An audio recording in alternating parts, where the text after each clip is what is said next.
to Center for Victory's podcast of Your Best Day Yet. Here at Center for Victory, we are here to help unlock, reinforce, and enrich relationships through personal and professional development. My name's Josiah Guy. I'm an intern here at Center for Victory, and my guest today is the one and only Big Poppy, my dad, Eric Guy. What's up, bud? In this episode of the podcast, we're going to be talking about being a dad. So I'm going to share a little bit with you guys some of the different stories and things that I've learned over the years and kind of reflecting back just from little moments from my dad. And then he can sort of share, I guess, those teaching moments that aren't necessarily just for the purpose of teaching, but just being a good example and things like that. So we're going to cover being present, also being a guide, as well as being an example for your kids. So I think this one's going to be really fun because I finally get to interview my dad. This is the first one we've kind of done in this style. But it's also really cool to kind of go back and relive some of these stories because these are things that, that happened to me like over a decade ago. And they still kind of stick with me just because of the little things that I learned just from not necessarily being told how to do it, but just being shown through different ways. So to start off here, I'm kind of going to break this down into like 3 separate stories for all these main points here. But this first one here is about, it's about so the one time when I got hit in the eye in the outfield. So when I was like 10 or 11 or so, I used to play baseball, and I loved playing in the outfield. I loved center field. I loved running around. And this was during batting practice. There's a little divot in the field that we were playing in, and I was going up for a fly ball, stepped in the hole, missed it, glove went off, and got hit like right in the eye. And I don't remember like a ton about the moment, but what I remember was, I remember first of all my dad was standing behind me in center field over the fence, but also I remember as soon as it happened, I heard the fence like rattle, and then you were just there, and I remember like nothing was said. I just knew you were there, and that really calmed me and reassured me that everything was gonna be okay. I didn't need anybody like yelling at me, like, you're gonna be okay, it's gonna be fine. I needed you there. Right. And so I guess my question for you is, going off of that, how important is it just to not tell but be present? Yeah, be present's a better, I've always said that is better than fixing. I think if you fix all the time, especially with your kids, I think you run the road of teaching helplessness, and that turns out a lot of times in what we see, what I've seen at least, is into entitlement down the road. Again, which is rampant today. When I look at young people, and it's not their fault. I think the older generation has taught that. And again, not to point fingers at anybody, but the fact about being present. What I say is create the environment that allows it to fix itself. With that particular incident, right? I mean, I cleared that fence like nobody's business. I didn't have a running start or anything. I just pulled myself up over that fence, and it was about 3 seconds from that fence to you. Yep. And then the thing of it was, everybody wants to run in, and what happens is you just, when we're reactive in that state, we're not present. And I didn't really say anything, but I did have to calm the other adults down too. And I just said, hey, look, don't say anything, don't do anything, just be quiet. Really, if I'm being honest, I did tell one of the adults just to shut up. Like, you just need to get back. Everything's going to be okay. Right. Because that really just to communicate unconsciously, physiologically, that everything's all right to you, so you don't get bent out of shape. And that was the whole idea there. I mean, we did have to go to the emergency room and things like that, but that was that first piece that we just had to walk through. Like, just be still, be calm, be present. When that does happen, you create an environment, like I said, to allow it to fix itself. That's going to lead to empowerment, what that does is that builds confidence. I believe that builds character. When you come alongside of that person, you're unconsciously communicating that they have the ability to do it on their own. A lot of times when we react in that situation, that's a good situation. If I would have continued to react and you have those over and over and over again, what I would condition you to do is be reactive. Was it, I don't want that ever to happen again. Right.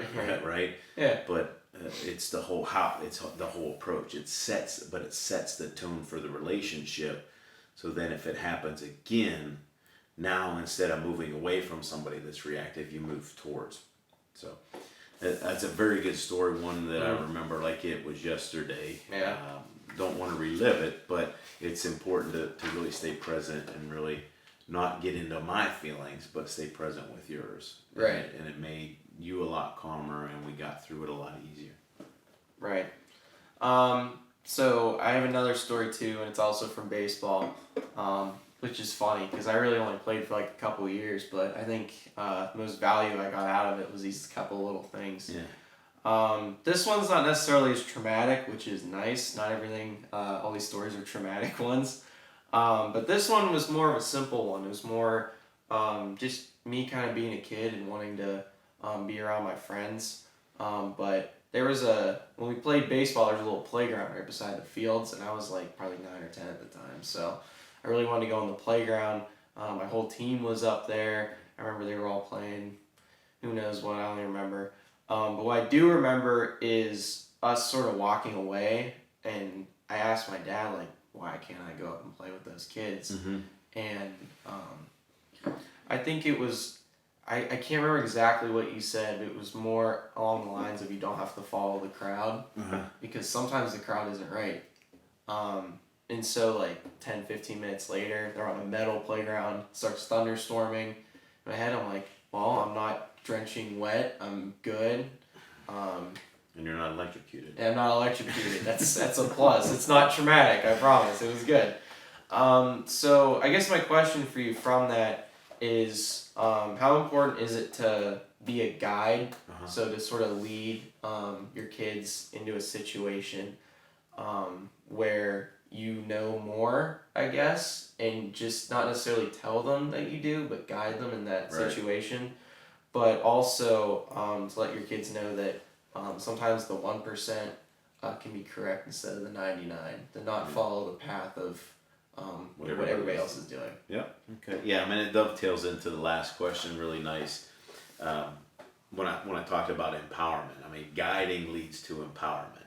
Right. I'm not. It's influence. Right. It builds confidence, fosters that relationship. You didn't have to like it, but I didn't have to get all reactive and say you're gonna do it my way. Right. Because that's gonna put separation in between us. When you're looking to, that 1%, don't follow the herd mentality. Blaze your own trail. That's that message that I was trying to get across. Think for yourself. Just because everybody else is doing it doesn't mean you need to do it. Yeah. Sometimes that's okay, but like weigh your options. Like just because I'm looking at it, I'm doing it, and everybody else is doing it doesn't mean that you have to go and do it. How that transfers, the practical application for that, for anybody listening to this, is when you're older, I don't want you just to be mediocre, right? And just because everybody's doing it, everybody's, good example now is that you and your sister are in college. Just because everybody's going out and drinking doesn't mean you need to do it. Right. Yeah. Maybe it's fun, maybe it's not, but you save yourself a lot of trouble, a lot of strife with that. A lot of calories. Yeah. And you become more conscious of what you're doing. I mean, that's the big thing.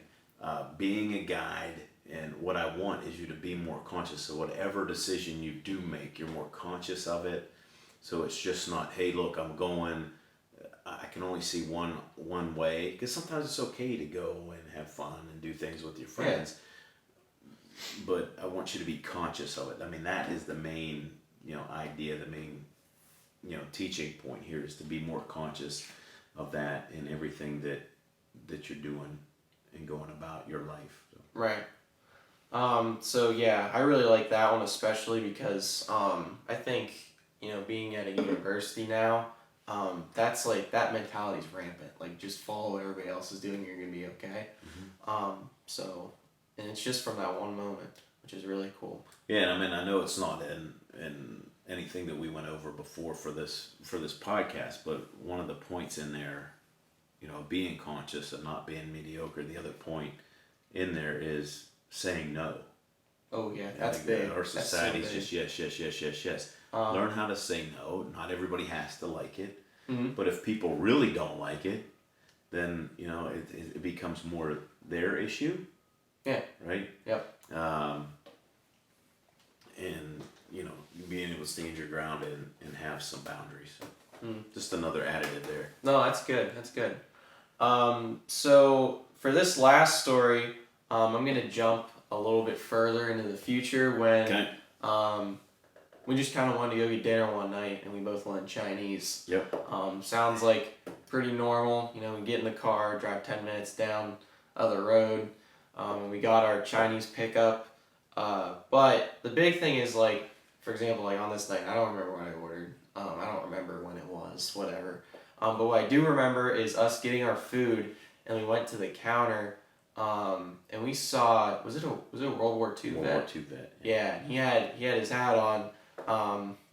And I remember him just kind of like reaching into his pocket, grabbing like a couple bills, whatever he had. But what you did was that you were just like, I'm gonna pay for your meal.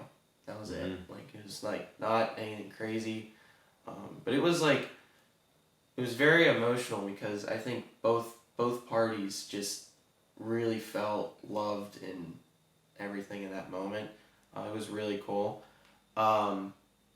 But for me, like, looking at that situation, because I wasn't really involved in it, right, but I was also there. I was present in that moment.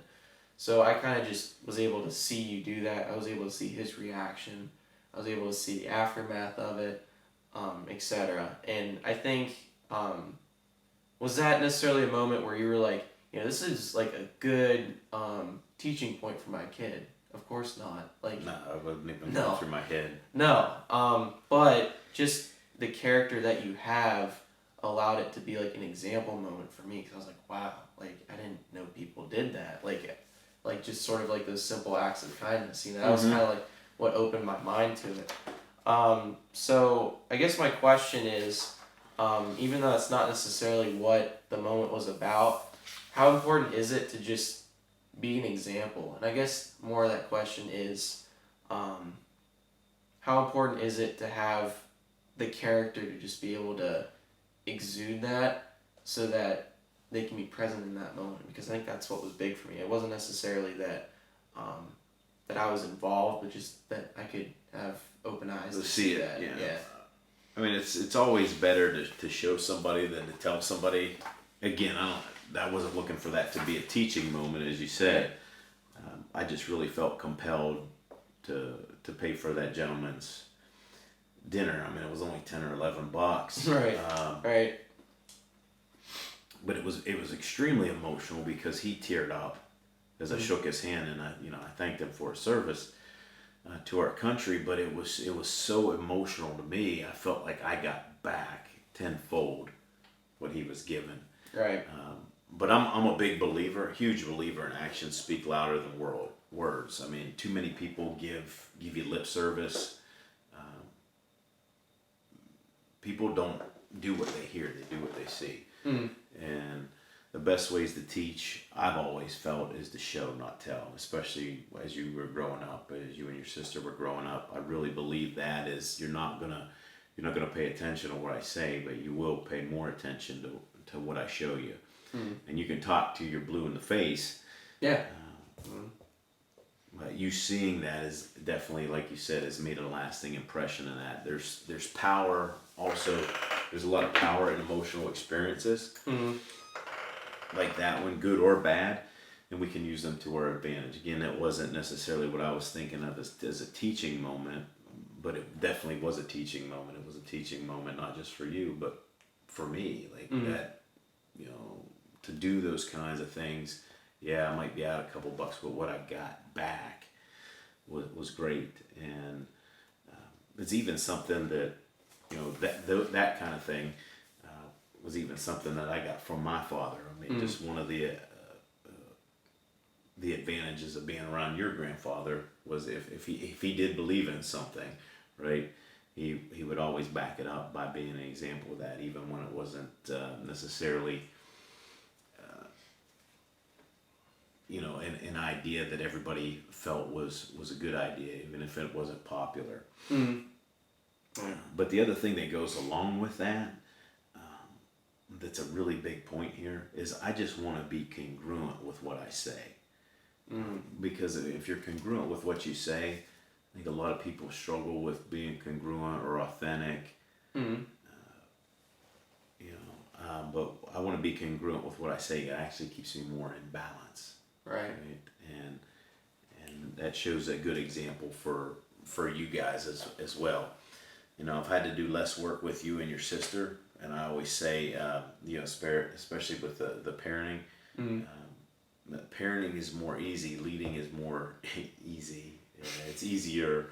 Yeah. Right? When there's less preaching, more teaching, and that's through really showing what you got going on, and backing up. If you do say something, backing it up with action, but always act more than saying. So that's good. And so right now, I guess we're gonna start to wrap up this episode. But we want to leave you guys with just some things that you can do right now to sort of improve on just being a parent. And like you kind of said, like leadership's easier than just parenting in general. So there's like just a few things we have here that'll just be kind of like quick tidbits for you guys. So if you want to share those. Yeah, a couple. When we look at what we've gone over, the first one's create an environment of empowerment, not entitlement. Don't fix it. Be more present than reactive. Foster strong relationships. Number 2, foster strong relationships through influence, not control. You don't have to control the whole situation, but influence through relationship. Set out on your own trail. Number 3, blaze your own trail. Don't settle for mediocre. Don't settle for what everybody else is doing. And then the last point, probably the most significant, especially for a parent or if you're taking this concept into leadership, is don't tell, show. Be an example of what you expect and be congruent with that message. That's good. And so just one last statement, just kind of like what I really want to leave you watching this with, if you just remember one thing. All this is really close to my heart, of course, because these are things that I really experienced. But I think overall, you whatever aspect you're looking at this from, like whether you're looking at this as the kid or whether you're looking at this as the parent, just know that these moments are crucial, because that's what really sticks. Like I won't be able to remember a time where you like sat me down on the couch and just was like, right. You know what I mean? I remember these stories and I remember what is attached to them, and that's what really built me into the person I am. That's what helped build my morals, helped build my values, and so those moments are really important. And kind of really wrapping up here, I have a quote from Charles Kettering. He says that every father should remember one day his son will follow his example, not his advice. Yeah. How true is that? Great. Yeah. And with that, that's all we have. We want to thank you for watching this episode. If you could like the video, leave a comment and subscribe. And also you can hit the bell icon besides the subscribe button to get notifications.